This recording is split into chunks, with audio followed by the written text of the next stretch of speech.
Hello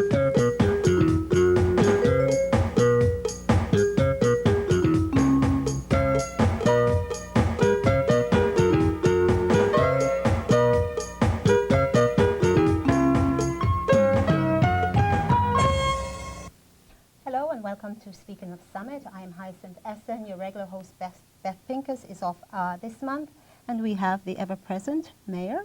Hello, Walter. Hi, Hyacin. How are you today? Okay, thanks. Not too bad. Sitting Good. with Beth Pincus, we have lots to talk about. We have two guests here, Gil Owen and Stuart Brown. We'll be talking about the parking, which I think is what the show is going to be about. It's always an issue in Summit, Hyacin. Always an issue, but we have a couple of things we wanted to talk about first. Next couple of minutes, promotions. I hear we've had some in Summit. Yeah, at the council meeting on October 7th, Cindy Martin and council members and myself announced promotions. One was promotions or transfers from department to department. Chris Cotter has been made Director of Community Services effective on Michael Townley's retirement, which I believe is around December 15th. Chris, as everybody knows, is the fire chief in town. He has been with the fire department since '75. Chris lives in Summit. His wife works in Summit. They have, I think, 3 children. So Chris knows Summit, and it's an opportunity for Chris to stay in town and do a great job in community services. Michael Townley, who's done a terrific job, is opted to retire. In the police department, Bill Schneller, who's had almost 39 years experience in the police department, which I believe 35 is in Summit, must retire by state statute on March 1st, and Deputy Chief Robert Lucid will be promoted to chief. Now that has a trigger effect in both departments because the fire department will have to promote a new chief and then a new deputy chief. In the police department, we not only will promote a new deputy chief, but new lieutenants and sergeants, so it's got a ripple effect. But it's exciting, change is inevitable. Good changes for Summit. And, you know, Michael, Dr. Knowlton is retiring in May, so the Board of Education is looking. Stu's been with us now over 1.5 years as administrator, so you're seeing some changes. Good. New principal in the high school, so lots going on. Well, and with that said, Hyacin, you're going to have a whole new, you know, face on council and the mayor. Election is coming up November 4th. By the time this is aired, 3 of the debates will have already taken place. Right. And I would just encourage everybody to go out and vote on November 4th. You know, we fought to have the privilege to vote, so please exercise it. And you've got some very qualified individuals and big time. Cannot complain or have anything to say if you do not exercise that right. That's right. To vote, right. Stop the train. I noticed the badge that you're wearing there. Let's put the brakes on this, shall we? Bob Sheehan and the Stop the Train Coalition have been working very closely with our neighbors in Roselle Park, Kenilworth, Springfield, and of course Summit. Legally, we have filed a lawsuit against the county. We have Washington Council. Our attorneys have been meeting on a regular basis to try to find out really what is the overall game plan for the railroad. The state has allocated $7.5 million to start work on the railroad. They're doing it in Roselle. But that is really just a drop in the bucket with the overall cost. So we want to know the economics of this, what the overall cost is going to be, naturally what the impact, environmental impact is going to be, and what it's going to do to the quality of life. So we don't like to be obstructionists, but we need some answers, and there is a strong coalition, Stop the Train, and I want to thank Bob Sheehan and his group for doing everything they have.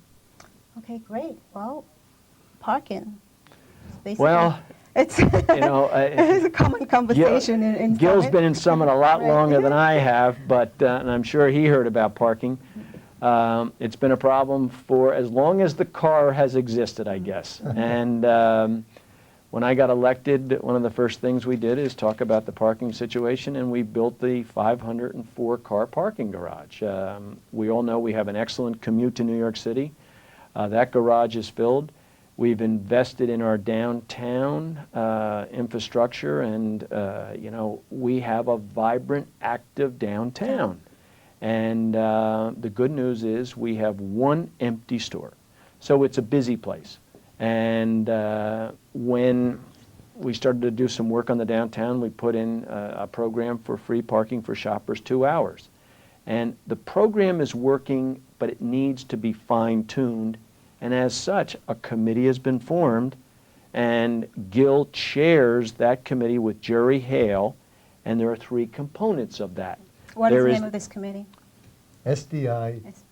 Downtown Parking Committee. Good. Okay, good. Hyacin, I'm no good at ordinances, and I'm not any good And at... Gil, just to introduce, Gil, you're the co-chair of that committee. Yes, I am. And before I mentioned parking, the mayor has been talking about the people who are leaving office in Summit, and he glossed over it himself. Well, No, for 8 years, he's been Summit's biggest salesman and has been promoting Summit in every way he can. And this is a good example. We have a new energy developed to look at parking in Summit and improve it downtown. And the mayor said, you've got to come on this show and tell people exactly what's going on so that we can help you help the downtown. What was formed? Right. 3 things came together. I think the mayor will agree with this. Number 1, the downtown project was completed toward the end of last year, the beginning of this year. Number 2, a study that Stuart Brown and the Common Council authorized, Carl Walker study of supply and demand of parking downtown, was authorized and was underway and was delivered earlier this year. The third thing is Steve Weinberg, who is the chair of Summit Downtown, Inc., activated the parking committee of SDI, Summit Downtown, Inc. And he said, while these things are coming together, now that we have the downtown fixed up, let's do some improvement of the parking. And that's where our committee came in. We asked for volunteers.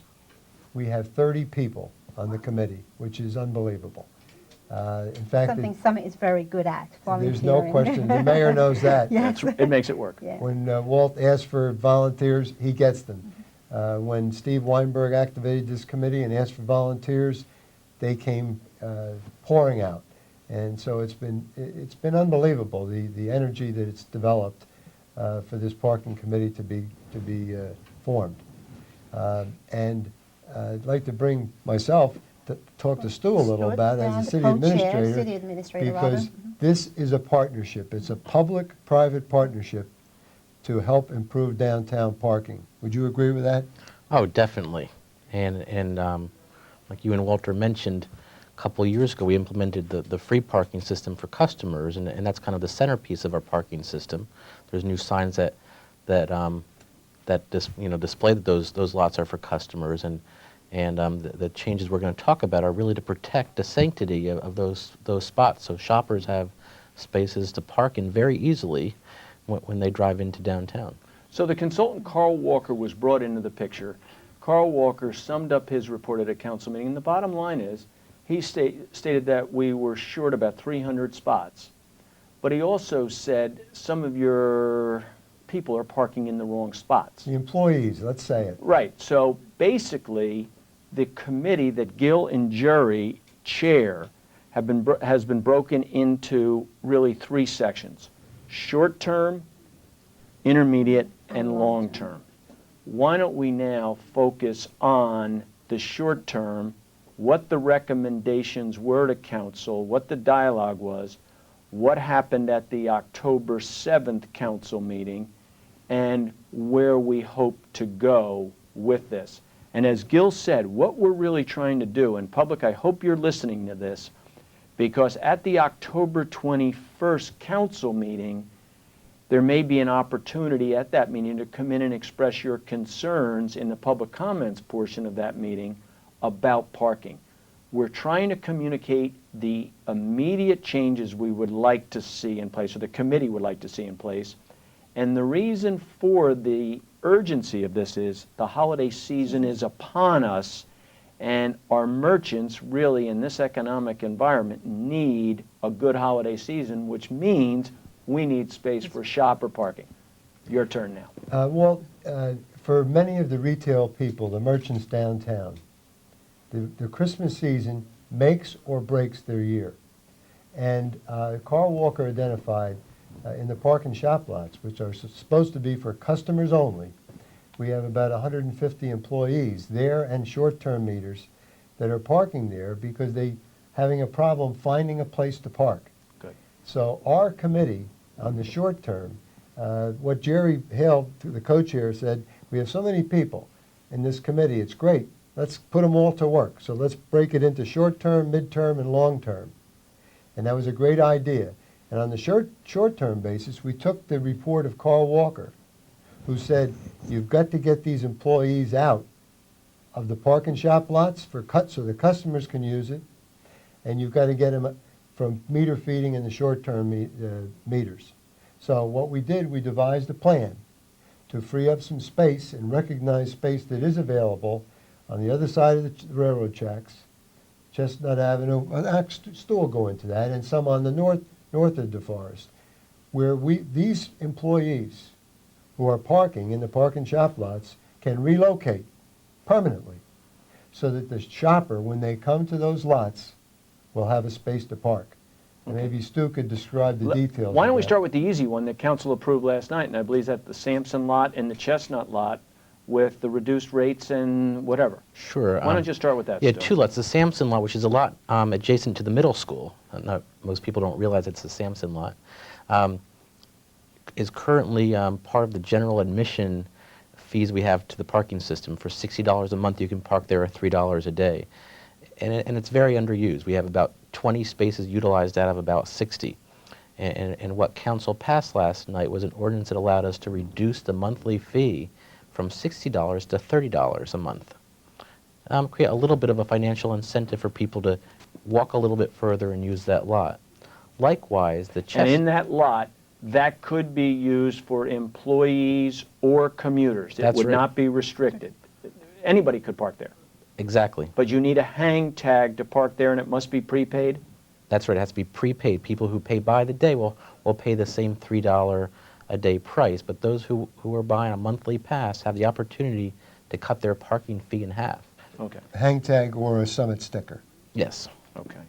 And now the Chestnut. The Chestnut Street lot is the new expanded lot across from the 7-Eleven at the corner of Morris and Broad Street.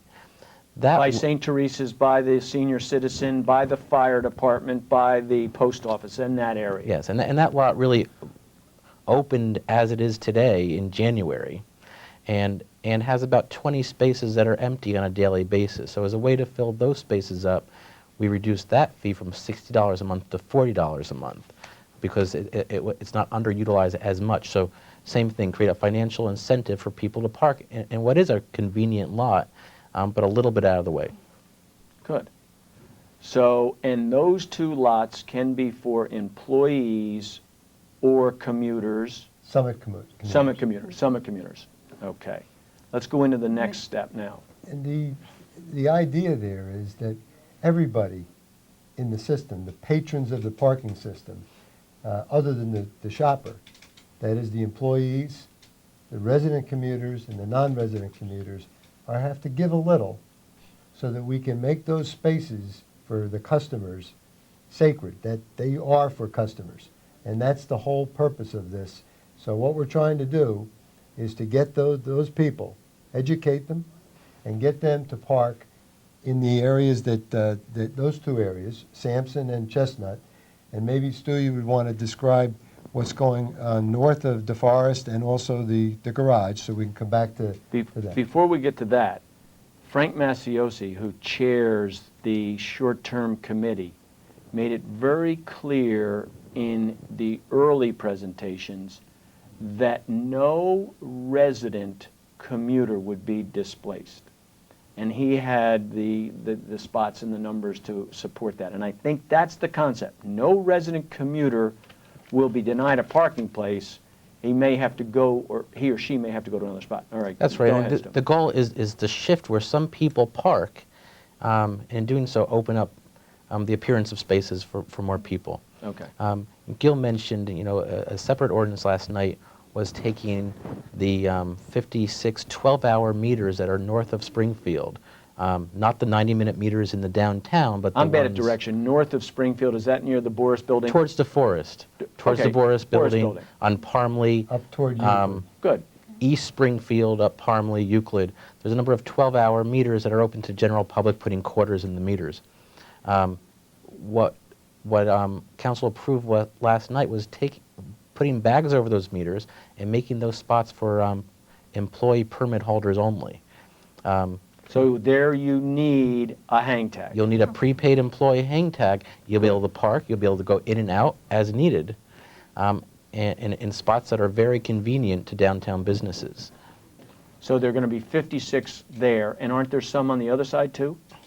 On south of the train station, those 12-hour meters are still in place. This is kind of a test on the north side. Okay, good. So we can see how that works. Kind of a new idea in Summit to have permit parking on the street. Okay. And, well, we may not pick up 56 new spaces for employees, because many of those spaces right now are used by employees who pay the $4.20 a day to park there for 12 hours. What they will do is have to get a hang tag, which will be $3 a day, roughly, and so it'll be a savings. But most of them are employees and will continue to use that area. There are a few commuters who will have to relocate to the commuter lots. And the important thing with those spots is that we're integrating those long-term spaces into the permit system. Good. Now, unfortunately, time goes. Get into the Broad Street lot and the Broad Street East lot and get into the Elm Street lot. And then we also want to talk about, briefly if we can, your concept of block captains, which I think is outstanding, and the cooperation we're going to need. I think Stu would be best at describing the Broad Street situation in Elm, and then I can describe the block captain system. You with us? And I'll describe those items that were approved by council last night. Council approved last night taking 60 spaces on the top level of the Broad Street garage and specifically designating them for downtown employees. It's not creating new spaces and not really taking spaces away from resident commuters, but taking the shared parking garage that we have and allocating specific spaces for downtown employees. Along with that, taking 60 spaces in the Broad Street East lot, which is the flat lot adjacent to the garage, and designating them specifically for residents, for resident commuters, the lots that are closest to the street and the quickest access to the train station. In doing that, we will reduce the number of marked spaces for non-resident commuters, people who simply drive into town and park and take the train in and don't live or work here. But we will still have adequate spaces to accommodate, we believe, most of those. Because people of our valet parking. that we created specifically for non-resident commuters who pay for that benefit. Okay. And pay double I should point out, pay double the rate that residents or downtown employees pay. For the right to park there. Okay. So that was approved last night. The one area that had been discussed, and that's the Elm Street lot, which is near Central Presbyterian, across from the middle school, across from the, near the green. And near TV 36. That's right, I'm sorry, right in our backyard here. Yes, thanks, Bill. Elm Street, what? What was proposed that 40 spaces be allocated there. 40 of how many? 40 of, I believe, 123. 123 spaces be allocated specifically for resident commuters. And right now the lot is No, for employees. for employees. Currently, the lot is allocated for both, first come, first serve, resident commuters or downtown employees. What happens is resident commuters get there first, of course, and the lot is full by the time most downtown employees come to town. The proposal thought to reserve 40 of those spaces for downtown employees, and suggest that they park in one of the other lots where there was incentives created, the middle school lot, the Sampson lot, or the Chestnut lot. That part of the proposal was not approved by council last night. Okay. I might say this, Walt, it's a political season, and it was approved unanimously. So we don't perceive this proposal to be in the mix as far as politics for this upcoming local election. We think everybody is on the same page, and we're very happy about that. To get on the same page, though, downtown, we need an education program. And that is? And that is the block captain system. Mark Wadman, who owns the video station, is our coordinator. And what he has done is he's divided the downtown into 16 zones. And in those zones, he asked somebody to be a block captain in each of the 16 zones. For each person he asked, everybody said yes. No one said they didn't have the time or whatever. So we have at least 16 block captains in these 16 zones.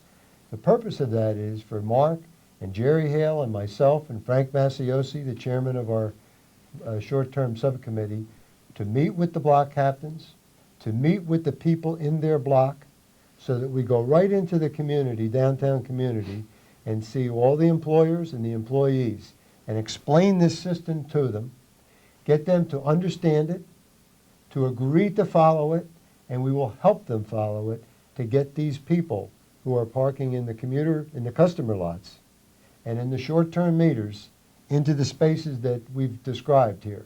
And we think we can do it. Mark has a lot of energy and a lot of optimism. I do too. Jerry does. Frank does. I know you do, Mayor.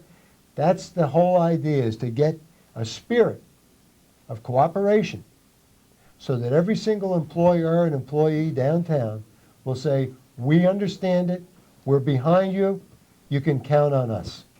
I think that's very well said, because what's interesting, it was pointed out at the October 7th council meeting, that if an employee or an employer is in a shopper lot, it prevents the turnover in that lot as the attended plan, and one spot could literally prevent 4 or 5 or even 10, depending on how long that person's there. So this block captain idea is great, plus enforcement, Stu. We will have to give out tickets to the violators, or the abusers, excuse me. We do now, and we'll continue to give out tickets, and I think with the SDI group, the merchants themselves trying to police themselves and trying to encourage people to do the right thing, and then the city's enforcement people coming along and handing out tickets when they don't, it'll be a good mix of the nice guy and the not so nice guy. Well, you know, we've got about 6 or 7 minutes, and there's a lot more we have to say, but once again, parking in this town, the good news is we have a situation. I don't say it's a problem. That's right. I mean, we have a situation. Hugo Fultz all of us said, hey, he wants this parking problem. It means we've got a vibrant, good downtown. Right. It is going to have to, Hyacinth, be cooperation from everybody. No one likes change, but change is inevitable. And people will be somewhat inconvenienced, but you don't invest $5 million in a downtown and then not have its intended mission, you know, cut short.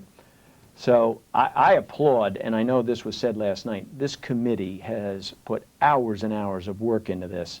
They know what they're talking about. They know the situation firsthand. It is a complicated situation. You know, we've got free parking, we've got meters, we've got 5-hour meters, we've got 12-hour meters, we've got hang tags, we've got permits. I mean, it's complicated. Everything's been thought of. But they have thought of it. And this pamphlet, you know, tells the current program. We're probably going to have to revise this pamphlet as we go forward.